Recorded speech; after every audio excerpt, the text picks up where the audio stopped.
start with making a copy of the background. So if I select the background, Command C, Command V, so I don't ruin the original, and then the copy you can rename, so you can identify it as the one with the character. So whatever you call these, call them whatever you want. I'll add the word with characters. And then you can open that up once you have that ready. So here's a full built background with lights and camera and all that. All right, so now I have to get the characters in here. So I'm going to find the character that's already animated, which I will find in my folder. And I'll start with this one. And I'm going to hit...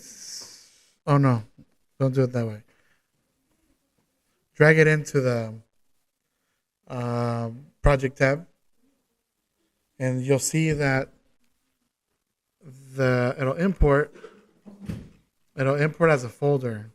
So when you open that folder, you have you have everything you did for that project, including the composition of the character animation. So if I take this composition and toss it into the background, that's where the animation is at. There's the character, but it doesn't appear in the 3D view because this has to become a 3 layer as well. Now, right now, the character is dim because it's not getting the lighting treatment that it deserves. So if you go in here, you got to do that thing with the material options, like we did with everything else in here, right? So you go and you make sure the material options to the character is on, and off. And that goes for any character that you add to this thing. So that way it's getting the light treatment that it needs to have.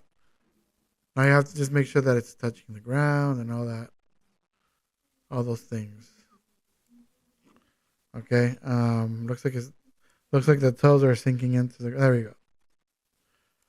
Alright, so when we were animating these, I mentioned about keeping the animation in the middle because we wouldn't have enough space to go from left to right. So now we have all kinds of space to go from left to right because it's in a 3D background. So if I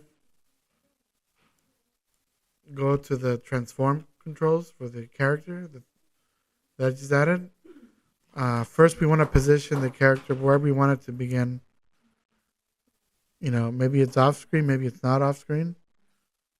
So if I turn on the position of the character, and let's say it takes 10 seconds for it to get across, I go to the 10-second mark and I can move it using X, move it across. And so now it moves across for this long distance here. So now I can see the animation of the character moving across. And you see it there interacting with the background going across the background. And if once you add another character, you follow the same process. And you can place these animations wherever you want. By the way, you can